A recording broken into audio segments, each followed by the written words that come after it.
बड़े घटिया किस्म का बयान दिया है भगवंत मान ने।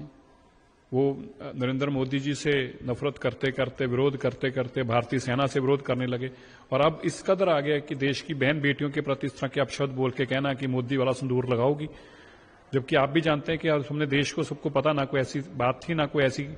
लेकिन आगे कहना कि मैं तो, मेरे मुंह से तो ऐसे शब्द भी नहीं निकल रहे। जो घटिया बात कही है, वन नेशन वन हस्बैंड, एक चुनाव एक पति, क्या ये घटिया सोच रहेगी आप लोगों की कि एक मुख्यमंत्री ऐसे बयान दे सकता है? मेरे तो कल्पना से परे, मैं तो कभी ख्वाबो ख्याल में नहीं सोच सकता कि इस तरह का घटिया बयान, और वो भी एक मुख्यमंत्री दे सकता है और हमारी बहन बेटियों के प्रति इस तरह के अपशब्द बोल सकता है। इसकी मैं कड़े शब्दों में निंदा करता हूं, ऐसी घटिया सोच की।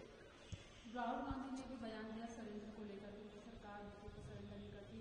पीएम और डोनाल्ड ट्रंप का जिस तरीके से एक लिंकअप है कि मीडिएटर बनकर डोनाल्ड ट्रंप काम कर रहे हैं। देखिए, राहुल गांधी को सब पता है।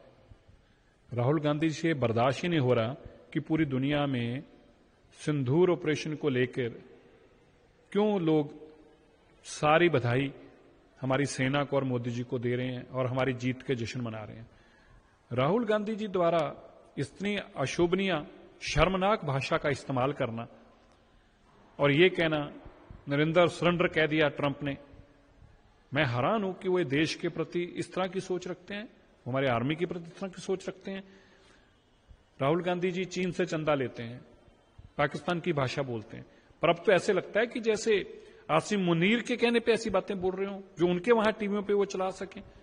ऐसी घटिया किस्म की भाषा, इतनी अशोभनीय, इतनी शर्मनाक भाषा का इस्तेमाल को कर कैसे सकता है?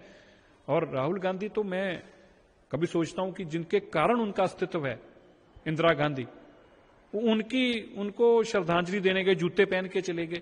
वो बाकी देश के क्या सके होंगे जब उन्हीं के सके नहीं, अपनी दादी के ही सके नहीं हो सका जो इंसान, उससे तुम कैसे उम्मीद कर सकते हो कि कभी कोई अच्छा बोल सकता है, अच्छा सोच सकता है? 16 दल हैं वो पीएम मोदी को लेटर लिख रहे हैं, जिसमें टीएमसी, कांग्रेस, डीएमके तमाम है। वो कह रहे हैं कि उरी, राजौरी और पूंछ जैसे मुद्दों पर हमें फ्री डिस्कशन चाहिए, क्योंकि स्पेशल सेशन किया जाए। हाँ, तो सीधे तो कहते हैं ना कि पाकिस्तान पे, कि पाकिस्तान से आदेश हुआ है।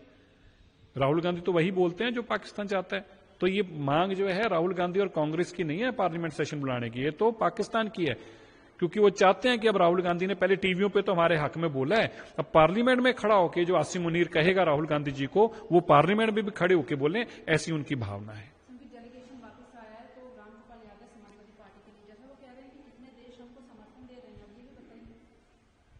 देखिए, मैं आगे भी कहा, इन लोगों की मानसिकता केवल विरोध करने की है, लेकिन विरोध की कोई सीमा होती है, विरोध की एक मर्यादा होती है। लेकिन विरोध देश का विरोध नहीं हो सकता, देश की आर्मी का विरोध नहीं हो सकता। ये तो सेना का भी विरोध करने लगे और अब सेना से भी सवाल पूछने लगे।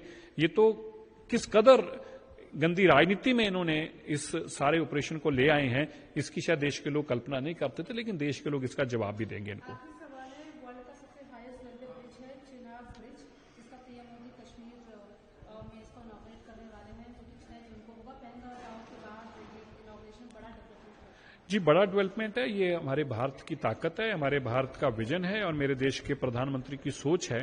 चिनाब के ऊपर जाकर ब्रिज बनाना, रेलवे ब्रिज, और आज जिस तरह से हमारा देश बदल रहा है, यही कारण है कि विपक्ष हमेशा उनको तकलीफ होती है, वो ये चीजें कहां बर्दाश्त कर सकते हैं। पर मैं बधाई देता हूं देश के 140 करोड़ लोगों को, उन्होंने सही फैसला लिया तो ही आज चुनाव के ऊपर भी जाके ब्रिज बना है।